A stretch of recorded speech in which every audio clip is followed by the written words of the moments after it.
மாடு முருகனுக்கு வாகனம் எங்கே இருந்துச்சு? இல்ல நம்ம சொல்றதுக்கு முன்னாடி நம்ம எப்படின்னு ஒரு பார்த்துட்டு சொன்னீங்கன்னா நல்லா இருக்கும்னு நினைக்கிறேன். கேள்வி எத்தனை கேள்வி மாதிரி தெரியலையே. நான் அப்ப இருந்து பொறுமையா நினைக்கிறேன். யானை, ஆடு, மயில், குதிரை இதெல்லாம் வாகனம் முருகனுக்கு நீங்க சொன்னீங்கல்ல. ஆமா. எருமையும் எங்க படிச்சுதான் பேசுறீங்களா? படிக்காம பேசுறீங்களா? நான் பேசுறேன். வாதி பிரதிவாதி இளையோர் மூத்தோர் என்று இங்க பேச்சு கிடையாது. ஒரு வார்த்தை சொன்னேன்னா அதுக்கு 1000 கேள்வி கேள்வி நீங்க தானே சொன்னீங்க. கேக்குறது தப்பு இல்ல. பதில் தெரியுமா தெரியாதா? கேட்பது நியாயமாக நியாயமான கேள்விதான். இரு வாங்கி பேசு. சிவபெருமான் இருக்கார்ல, அவருக்கு என்ன வாகனம்? காளை வாகனம். சக்திக்கு சிம்ம வாகனம். இந்த சக்தியினாலதான் இவ்வளவு இம்சை இவ்வளவு பிரச்சனை காரணம் அந்த அவ ஒருத்திதான். அவளை போட்டு தள்ளுறோம் எல்லாம் சரியா வந்துடும். இன்று சிவன் எண்ணிதான் நெற்றிக்கனை தந்தது. அது வேற அதுதான் வேணாமே. நெற்றிக்கன் கொடுத்ததே சக்தி தான். பாவம் போனா போயிட்டு திமிரில்தான் இடுப்பை கை வச்சு சவடால நிப்பா எப்பவுமே. சரி அதை விட்டுருவோம், அவன் நம்ம தேவையில்லை. இப்ப விநாயகர் பெருமான் இருக்காரு இல்லையா, அவருக்கு என்ன வாகனம்? மூஷிக வாகனம். மூஷிக வாகனம். ஐயப்பன் இருக்காரு இல்லையா, அவருக்கு என்ன வாகனம்? புலி வாகனம். காகம் இருக்குல்ல, அது யாருக்கு வாகனம்? சனீஸ்வர பகவான். அதே போல யமதர்மன் இருக்கிறாரல்ல, எருமை மாடு சொல்ற அவருக்கு வாகனம். எருமை மாடு யமதர்மனுக்கு தான் வாகனம். ஏன்னா அவர் கால் வந்து தன்னுடைய தாயை எட்டி உதைக்க போனதா ஒரு தாயை எட்டி உதைத்தனால் உன்னுடைய கால் புழு காலா போகட்டும் என்று ஒரு பெண்ணோட கால் உண்மைது படுகிறது. சாப விமோச்சனம் பெறும். சாப விமோச்சனமா? சரி, அந்த சாப விமோச்சனம் எங்கு பெற்றார் அவர்? திருப்பைஞ்சிலில அது விமோச்சனம் கிடைத்தது. திருக்கடையூர்ல அந்த சம்பவம் திருக்கடையூர்ல. ஆமா, சிவன் தான் விதிச்சாரு. ஒரு பெண்ணால் கிடைக்கப்பட்ட சாபம் ஒரு பெண்ணால் நீங்கம்னா ஒருவேளை சக்தி இருக்கால, அவ வந்து மிதிச்சிருந்தா பரவாயில்ல. ஒரு பெண்ணால் கிடைக்கப்பட்ட சாபம் ஒரு பெண்ணால போச்சுன்னு சொல்லலாம். மிதிச்சு சிவன் தானே. படைக்கும் கடவுள் யாரு? எப்படியா படைக்கும் கடவுள்? என்ன பிரம்மா. காக்கும் கடவுள் என் பாட்டு அழகா வச்சோம். அழிக்கும் கடவுள் சிவபெருமான். இப்ப படைக்கும் கடவுள் உங்க அம்மா பிரம்மா. உங்க அப்பா பிரம்மா உங்க அம்மாவுக்கு எந்த இடத்துல கொடுத்தாரு? எப்படியா உங்க அம்மாவுக்கு எந்த இடம் கொடுத்திருக்காரு? யாரு? பிரம்மாவா? எங்க கொடுத்தாரு? நீங்க நாவில கொடுத்திருக்காரு. ஆமா, அனைவரும் நாவில வந்து அமைக்கிறேன். மகாவிஷ்ணு மகாலட்சுமி மார்பு இடம் கொடுத்திருக்காரு. சிவன் சக்திக்கு எந்த பாகத்துல இடம் கொடுத்திருக்காரு? ஒரு பாகம் முழுக்க தானே கொடுத்தாரு. ஆமா. சிவபெருமான் அந்த யமதர்மனை எந்த காலால எட்டி உதைச்சாரு? இடது காலால உதைச்சார். இடது கால்ல யார் இருக்கா? இடது பக்கம் யார் இருக்கா? இடது பக்கம் சக்தி இருக்கா? அப்ப சக்தி தானே எட்டி உதைச்சா. ஒரு கேள்வி கேட்டா வா வாயில பதில் சொல்லு. நீங்க எங்க வாயை புடிங்கி தான் நீங்க பதில் சொல்லுவீங்க. நீங்க சொல்ல தெரியாதா? ஆமா, சரி.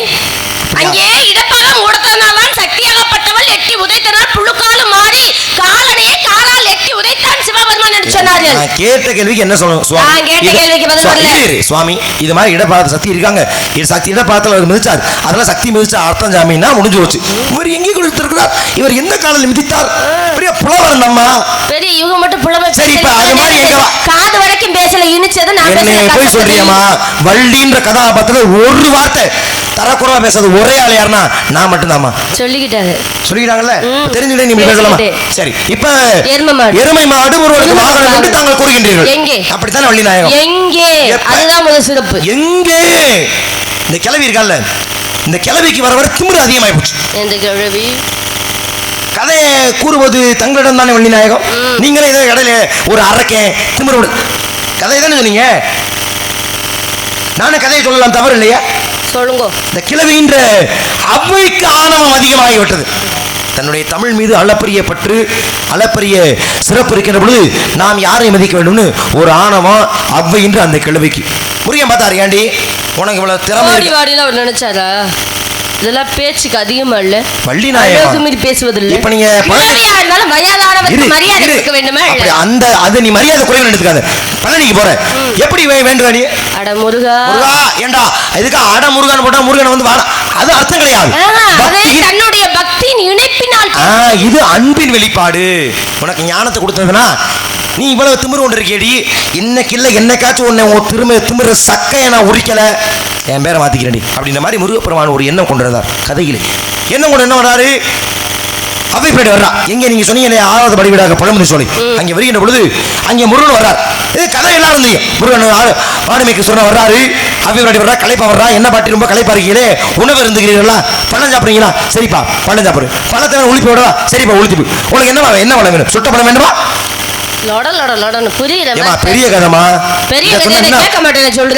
பெட்டிக்காரு 1 மணி நேரம் போயிருக்காரு. இதெல்லாம் சொன்னா இன்னும் 1.5 மணி நேரம். முருகன் 5 மணிக்கு வர்றது குறைஞ்சபட்சம் ஒரு 4 வர்றது இல்லையா? நமக்கு ஒரு மனசாட்சி வேணாமா? 3க்கு ஆரம்பிச்சு முருகனுக்கு இப்ப 4 ஆகி போச்சா? அதுக்கு என்ன செய்யறேன்? நான் 1 மணிக்கு வரணும், என்ன 2 ஆள் கூட்டல ஏன் விட்டா விசேத்துவா. அப்ப கதை இங்க என் கதைக்கு நீ கெடுக்கிறீங்கம்மா. முருகப்பன் வர்றாரு, கேட்கிறார் என்ன பணம் வேணும்? சுட்ட பணம் வேணுமா? இவன் என்ன எவ்வளவு திமிரி இவனுக்கு இருந்தா நம்மகிட்ட போய் சுட்ட வேண்டாம். எவன்டா மரத்து மேல எது சுடுமா மரத்து மேல என்ன அடுப்பு பத்த வச்சு தாச்சி வச்சு எண்ணெயை ஊத்தி சுட்டு கொடுக்குறான். அவன் என்ன நீ தானே விரிச்சு சொன்ன சொல்றேன் கேட்டுக்க அப்படின்னு திமிரு கொண்டு செங்க நீ சுட்ட வளமா போடு அப்படின்னு சொன்ன உடனே முருகை கனியை ஒழிப்பு வர்றாரு. மண்ணிலே விழுந்தது. மண்ணில் விழுந்தா நாவல் கனியில என்ன ஒட்டும்? மண்ணு ஒட்டும். அந்த மண்ணை எப்படி உதிர்க்க முடியும்? ஊதிதான். எப்படி ஊதினால் மைக்கு சுடுதோ என்று அங்கே நாவற்கனிய அவை ஊதுனால இல்லையா? இப்ப ஒரு பொருள் சூடா இருந்தா பூனை ஊதி நம்ம அந்த சூடு ஆத்துவோம். இப்ப இந்த கனியை ஊதுனா இல்லையா? அப்ப முடியும் கேட்கிறாரு, என்ன பாட்டி பல ரொம்ப சுடுதோ? இப்பதான் இவளுக்கு ஆணவம் அழிந்தது. இவன் அவமானப்படுத்துறதுக்கு நம்ம சுட்டப்பழம் போட சொன்னா இவன் நம்ம செஞ்ச செயலை வச்சு நம்மள அவமானப்படுத்திட்டானே என்று அவமானம் கொண்ட அவ்வை அங்கே ஒரு கவி பாடினாள். எதுக்கு நெஞ்சடைக்க நான் கத்திக்கிட்டு இருக்கேன்? என்ன கவி பாட நீ சொல்லு. நீ மட்டும் என் வாயை புடுங்கினேல சொல்லு. என்ன கவி பாடுனா சொல்லனா? கருங்காலி கட்டைக்கு நானாத கோடாலி இரு கடலி தண்டுக்கு நானும். அடுத்து சொல்ல ரெண்டு பேரும் ஏன் மத்தத சொல்ல தெரியாதா? சரி பரவாயில்ல. கருங்காலி கட்டைக்கு நானாத கோடாலி இரு கதலி தண்டுக்கு நானும் பெருங்காலில் காரருமை மேய்க்கின்ற காலைக்கு நான் தோற்றேன் ஈரறிவு துஞ்சாதீர்கள். இந்த வார்த்தை நீங்க தான் சொல்லணும். எனக்கு கதை கேட்டது நான் தானே. அப்ப அப்படின்னு ஒரு அவமானப்பட்டு கவியை பாடிட்டான். இதுக்கு என்ன அர்த்தம்னா நீ காரருமை மேய்க்கின்ற முதல்ல நீ ரெண்டு வரி சொன்னீல அதுக்கு என்ன அர்த்தம்? கவி கட்டைக்கு நானாத கோடாலி அப்படின்னா எப்பேற்பட்ட புலவர்களும் பார்த்து அவர்களுக்கெல்லாம் மடங்காத தமிழாகப்பட்ட பேசிய அவ்வை நான். கதலி என்றால் வாழை தண்டு. இந்த கோடாலி வந்து கருங்காலி கட்டையை சீக்கிரமா வெட்டி போட்டு வைரம் அந்த கருங்காலி கட்டு வைரம் கட்டு அதையெல்லாம் வெட்டி எண்ணிக்காத அந்த கோடாலி எப்பேற்பட்ட புலவர்களும் தோற்கடித்த நான் சாதாரண சின்ன பையன். கடலின வாழை உன்னையோட 2 மாசம் நான் மூத்தவன். மரியாதை பேசுறோம் கடுப்பாயிரமத்துக்கு. இப்பவாது ஒத்துக்கிட்டீங்களே. என்ன சொல்றா? இந்த வாழைத்தண்டை வெட்டி இந்த சின்ன பையனை தோத்து போயிட்டனே. அது போய் நானிருமே இந்த வாழைத்தண்டை வெட்டி இந்த கோடாலி நானிடுச்சே அப்படின்னு சொன்னா நான் பேசி 2 கவிக்கு ஐயா குடிக்கிறவங்க கொஞ்சம் ஓரமா நெஞ்சா நாங்களும் சேர்த்து இந்த புகையை குடிக்கிறோம் ஐயா. பெருங்கானில் அந்த வார்த்தையை கவனிக்கணும். இந்த கானகம் பெரிய எந்த கானகம்? பெரிய கானகம் என்றால் அந்த பழமுதிர்ச்சோலை அழகரமலை. அந்த அழகரமலை திருமால் இருஞ்சோலை. ஆமா அழகரமலை பகுதி இல்லையா? அப்ப இந்த பெருங்கானில் அடுத்த வார்த்தை தான் மகனும். ஆமாமா பெரிய நல்லா போது வாயில ஊத்திருச்சு. விட்டில பூச்சிக்காம இந்த கத்துற வாங்க. காரருமை மேய்க்கின்ற இந்த வார்த்தையை கவனிக்க வேண்டும். இப்ப காரருமை என்ற வார்த்தையை எப்படி நீ பிரிப்ப? ஒரு வார்த்தையை நீ தமிழ் தானே? அது தமிழை முறையாக பேசக்கூடிய ஒரு வள்ளியாரனா நீங்க தான். அழுத்தம் திருத்தமாக நாங்கெல்லாம் கூட சிவன் சொல்லிடுவோம். நீங்க சிவனாகப்பட்டவர்னு சொல்லுவீங்க. நாங்க சாமமோ நீங்க சாமம் கொடுத்து போதும் நிப்பாட்டுங்க. சரி சொல்லுங்க. அந்த வார்த்தையை எப்படி நீ பிரிப்ப? கார் கூட்டல் எருமை. கார் கூட்டல் எருமை. அதான காரணம் ஓட்டுற காரா? இல்ல கார் என்ற வார்த்தைக்கு மேகம் சூழ்ந்தது அப்படின்னு கருமை நிறம் கருப்பு. இப்ப கார் மேகம்ன்றோம். ஏன் கார் மேகம்? கார் மேகம் போல் சூழ்ந்து கவி பொழிந்ததால் அவன் பேரு அங்கே கால மேகம் என்று பெயர். கருமை நிறம் கொண்ட மேகத்தை கார் மேகம் வரும். அப்ப இங்க கார் கூட்டல் எருமைனா எருமை என்ன நிறம் கொண்ட எருமை? கருமை நிறம் கொண்ட எருமை மேய்க்கின்ற இந்த சின்ன பையன் தோத்து போயிட்டனே. எருமை என்ன வெள்ளையா இருக்கும்? கருப்பா தானே இருக்கும். பாடுறா அப்படி எருமை மட்டுமா பாடுனா? கார் எருமை என்ற வார்த்தையை இங்கே பயன்படுத்துகின்றார். கருப்பு நிறம் கொண்ட இந்த எருமை மாடி மேய்க்கின்ற இந்த சின்ன பையனை தோத்து போயிட்டனே எனக்கு அவமானமா போச்சு. தூங்காது என் கண் என்று சொன்னான் அப்படின்னு அவ பாடுறா. அப்ப இங்க வார்த்தையில இந்த வார்த்தையில நம்ம என்ன தெரிஞ்சுக்கிறோம்? முருகன் மாடு மேய்ச்சாரா உண்மை. என்ன மாடு மேய்ச்சாரா? எருமை மாடு மேய்த்து கொண்டு ஒரு குட்டி எருமை மாடு மேல ஒய்யாரமா வர்றாரா முருகன். இதைத்தான் வர்ணிக்கிறா அவை. இன்னைக்கே நீ பழம் சொல்ல போனேன்னா அங்கே முருகன் எருமை மேல காட்சி தர மாட்டார். ஏன்னா அந்த அங்கே நடந்த அந்த விஷயம் பெருமாளுக்கான ஸ்தலம். அந்த ஸ்தலத்துல காட்சி மட்டும் கொடுத்தார். இன்னொரு பெண்ண திருமணம் நீ அதுக்காக அந்த ஆலயத்துல முருகன் நிர்மல காட்சி தரல. ஆனா அந்த எல்லா இடத்துலயும் பாருங்க ஆடி மாசத்துலதான் அந்த நாவல் கனிகள்லாம் அதிகமாக பழுக்கும். ஆனா அங்க இருக்கக்கூடிய நாவல் கனி மட்டும் ஐப்பசி மாதத்துலதான் அதிகமா பழுக்குமா. அது முருகன் கொடுத்ததுனால அங்கே சிறப்பு இன்னும் உண்டு. அந்த மரபு சொன்ன புராண கருத்தின்படி பழமுதிர்ச்சோலை முருகப்பெருமானுக்கு எருமை மாடு வாகனமாக ஸ்தலத்துல சான்று அவ்வை பாடிய பாடல் சான்று இருக்குல்லவா? அதனால ஏற்றுக்கொள்ளலாம். ஏன்னா எதிரி உண்மை சொன்னாலும் ஏற்றுக்கொள்ளும். கதையை திரிச்சு சொல்லிடலாம். ஆனா பாடிய கவியை திரிக்க முடியாது இல்லையா? கண்டிப்பாக கவிக்கான அர்த்தத்தின்படி முருகப்பெருமானுக்கு எருமை மாடு வாகனமாக இருந்தது பழமுதிர்ச்சோலையில. இப்ப 6 படை வீடுகளும் வரிசைப்படுத்தி சொல்லுன்னு சொன்னீங்க. ஆமா சொன்னீங்க. அப்புறம் சொன்னேன்ல. ஆமா முதல் படை வீடு திருப்பரங்குன்றம், திருச்செந்தூர், பழனி, சுவாமி. இத சொன்னதுக்கு உனக்கு என்ன ஊர்ல பாராட்டு வளாது எடுக்கணுமா? இதெல்லாம் இயற்பெயர்னு ஒண்ணு இருக்கு. என்னது இது நான் நான் சொன்னது இப்ப எல்லாரும் மருவி சொல்லக்கூடிய பெயர். இதற்கெல்லாம் ஆறுபடை வீட்டுக்கு இயற்பெயர்னு ஒண்ணு இருக்கு. பேர் அதானே விடு, இது இயற்பெயர் இருக்கு. அப்புறம் 300 வருஷம் ஒரு பேர் வச்சாங்க, 600 வருஷம் இது தேவை உனக்கு? ஒரு நூல் படிக்கணும்னா 300 படித்து தான் முடிவுரைக்கு போகணும். இயற்பெயரோட நீங்க சொல்லுவீங்களா? ஏன் உங்களுக்கு தெரியாதோ?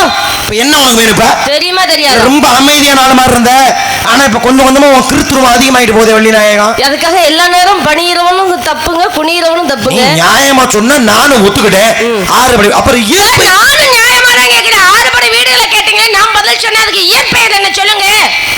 இயற்பெயர் என்னமா? திருப்பரங்குன்றம், திருச்செந்தூர், பழனி, சுவாமி மலை, திருத்தணி. நான் சொன்ன பேரு அதானே பேரு. அதற்கு முன்னாடி தொண்டலொட்டு வழங்கக்கூடிய பேர் என்ன? அதுக்கு முன்னாடின்னு ஒரு பேர் நீங்க கேட்டீங்கன்னா அப்ப எப்படி சொல்லலாம் என்றால், துவரங்குறிச்சி என்றோ, மணியங்குறிச்சி என்றோ, புத்தானத்தம் என்றோ, பிள்ளையார் கோவில்பட்டி என்றோ, காவல்காரப்பட்டி என்றோ, பன்னாங்கம்னு சொல்லலாம். 6 பேர் வந்துருச்சா? அங்க மணப்பாறையும் சேர்த்துக்க வந்தானே. அப்புறம் இது 7 8ன்னு போயிடும்மா. உனக்கு 6 பேர் தானே. திருப்பரங்குன்றத்திற்கு முன்னால் அமைந்த பெயர் என்ன? திருச்செந்தூருக்கு முன்னால் அமைந்த பெயர் என்ன? பழனி மலைக்கு முன்னால் இயற்பெயர் என்ன? உனக்கு 6 படை வீட்டுக்கு இயற்பெயர் அதானே. சொல்லுங்க. நெத்தில என்ன போட்டுருக்காங்க? பட்டை. யாருக்காக? முருகனுக்காக. முருகன் எதுக்காக போட்டாரு? சிவனுக்காக. சிவனா சிவனா? சிவனுக்காக. சிவனுக்காக. மகிழ்ச்சி. எத்தனை பேர் போட்டாங்க? 3 பட்டை தான். இல்ல எத்தனை பேர் போட்டாங்கன்னு? எத்தனை பேரா? சிவனை வணங்கி பெருமை சேர்த்து எத்தனை பேர்னு ஒரு கணக்கு இருக்குல்ல. 63 நாயன்மார்கள் போட்டாங்க. சரித்திரம் சொல்லுது. ஏன்னா மத்தபடி எல்லாரும் சிவனை போட்டாங்க. ஆடிய திருவிளையாடல் 64, 63 பேர் நாயன்மார்கள் போட்டாங்க. 64 திருவிளையாடல் செய்து திருவிளையாடல் புராணம் அதை எழுதியவர் பரஞ்சோதி. பெரிய புராணம் அது பரஞ்சோதி மொழி எழுதியது திருவிளையாடல் புராணம். பிறகு சிவபெருமான் என்னை மட்டும் வக்கனையா கேட்க தெரியுதுல. இயற்பெயர் என்ன? இயற்பெயர் என்னன்னு இப்ப நீ நாயன்மார்ல சொன்னீல, அதை எழுதுனவர் யாருன்னு சொன்ன? சேக்கிழார் பேர். அப்ப இது திமிரு தானே? மண்டகன் தானே உனக்கு? எனட்ட மட்டும் நீ இயற்பெயர் கேப்ப. இப்ப சேக்கிழார்ன்றீங்க, அது பேரா? பேர்னா என்ன பேரு? அவர் பேரு தப்பு. அவங்க அப்பா பேர் என்ன தெரியுமா? சிவசங்கர சேக்கிழார். சிவசங்கர சேக்கிழார். சிவசங்கர சேக்கிழார். அவர் பேர் மேல சேக்கிழார் வருதா? அவர் அந்த சேக்கிழார் சொன்ன பாத்தியா? அவருக்கு ஒரு தம்பி இருந்தார். அவர் பேரு பாலவராய சேக்கிழார். பேர் என்ன? பாலவராய சேக்கிழார். பாலவராய சேக்கிழார். பாலவராய சேக்கிழார். அப்ப அப்பா பேருக்கு பின்னாடி சேக்கிழார் வருது. அதே மாதிரி அவர் தம்பி பேருக்கு பின்னாடி சேக்கிழார் வருது. அப்ப இவர் பேரு நீ சேக்கிழார் சொல்றீங்கன்னா அது பட்ட பேரு. பட்ட பேர் தானே? பட்ட பேரா? ஆளுண்டுக்கார மாமா, நான் இந்த பிள்ளைகிட்ட பட்ட பேரு காக்கில தட்ட பேர்லாம் கேட்டனா? இல்ல, பேரை கேட்ட நீ பேரை சொல்லு. ஏன் நான் பேர் கேட்டனா? அது அப்ப அது மட்டும் உனக்கு நிக்குதுல, ஏன் பேர் கேக்குறீங்க? அப்ப இது அவரோட பேர் கிடையாது. இவருடைய ஏர் பேர் என்ன நீ சொல்லு. என்னென்ன பேருன்னு நான் சொல்றேன். ஓ யோசிக்கிறீங்களோ? நாங்களும் யோசிக்கிறோம். உனக்கு காலையில சம்பளம் தரலாமா வேணாமான்னு முதல்ல நான் தானே கேள்வி கேட்டேன். அது எங்க அண்ணன் தம்பி தான், ஒன்றும் பிரச்சனை இல்லை. அது நம்ம பிள்ளையார் கோயில் போயிட்டுக்கா இலவசமாக கூட ஊரெல்லாம் காக்கா பிடிக்காது. நீ எப்படி 7000 வாங்காம நீ போறது இல்லை, நல்லா தெரியும். நீ சும்மா சொல்லு. இந்த ஊருக்கு வந்தா நான் அப்படியே வாங்க மாட்டேன். ஆட்டோக்கு வேற 300. அன்னைக்கு காரப்படி வந்துட்டு சகல வெங்கட சண்டை போட்டு போயிடுச்சுங்க. 500 ஆட்டோ கேட்டீங்களா? நீ சரி சொல்லு. வந்தா அப்புறம் கேட்க மாட்டோமா? சேக்கிழாருடைய இயற்பெயர் என்ன? நீ முதல்ல 4 வாகனங்கள் இருப்பது எங்கன்னு நீ சொன்ன? திருப்பரங்குன்றம். திருப்பரங்குன்றம். திருப்பரங்குன்றம் இப்ப நம்ம சொல்லப்பட்ட வழக்கத்தில் உள்ள பேர். ஆனால் நீ ஏற்கனவே சொன்ன மாதிரி அங்கே சிவனும் சக்தியும் அங்கே ஏற்கனவே குடிகொண்டிருந்தார்கள். ஏன்னா பிரணம மதாரத்தின் பொருள் அங்கேதான் அவர் வந்து மறைஞ்சு கேட்டார். அப்ப அவர்கள் குடிகொண்ட பொழுது இன்னைக்கு அங்கே போனீங்கன்னா மலை உச்சியில அவர் பேர் என்ன? காசி விஸ்வநாதர் விசாலாட்சி அங்க இருக்காங்க. அப்ப அங்க இருக்கும் பொழுது சொல்றோம் இல்லையா, தென்னாடுடைய சிவனையை போற்றி. அப்ப தென்னாட்டிலே வந்து அவர் விஸ்வநாதர் பேரோட இருந்ததால இதுதான் இது வந்து பரம் என்றால் சிவனத்தை பரம்பொருள்ன்றோம். பரம்னா சிவன். குன்றாக அவர் அமர்றார். அப்ப திருப்பரம் திரண்ட உயர்வு அது முடிய வந்ததுக்கு அப்புறம். ஆனா தென்னாடுடைய சிவனை போட்டோம் இல்லையா, தென்னாட்டிலே சிவன் பரம் என்னும் குன்றாக அமர்ந்ததால தென்பரங்குன்றம் என்பதுதான் சிவபெருமான் அங்கே குடிகொண்ட பொழுது அந்த ஸ்தலத்திற்கான பெயர். அப்ப திருப்பரங்குன்றத்தோட பேரு தென்பரங்குன்றம். அடுத்து என்ன பேர் சொன்ன? திருச்செந்தூர். திருச்செந்தூர் என்பது பிற்காலத்தில் மறி வைக்கப்பட்ட ஒரு பெயர். ஆனா அதுக்கு கந்தபுராணம் இயற்பெயர் என்ன பேர் சொல்லுதுன்னா திருச்சீரலை வாய் என்பது திருச்செந்தூரோட உண்மையான பேரு. மூணாவது சொன்னது பழனி. பழனி ஞான பழமே உனக்கு ஏப்பா மோன பழம், நீயே ஒரு பழம் தானப்பா, பழம் நீ பழம் நீ பழம் நீ என்று சொன்னதால அது பழனி. ஆனா அதோட உண்மையான பேர் என்னன்னா திருஆவினன்குடி என்பது பழனியுடைய உண்மையான பேர். இப்ப 3 சொல்லிட்டேன்னா இப்ப நீ சேர்க்கல 7 பேர் சொல்லு, மிச்சம் 3 நான் சொல்றேன். ஓட்டினா சரியா இருக்கணும். உனக்கு நான் வேலை பழப்பத்து 6 பேரும் சொல்லிக்கிட்டு இருப்பேன். அருண்மொழி வர்மன் என்று சொல்லக்கூடியது சேக்கிழாரோட இயற்பெயர். இதுல காதுல பூ சுத்தி யாராச்சும்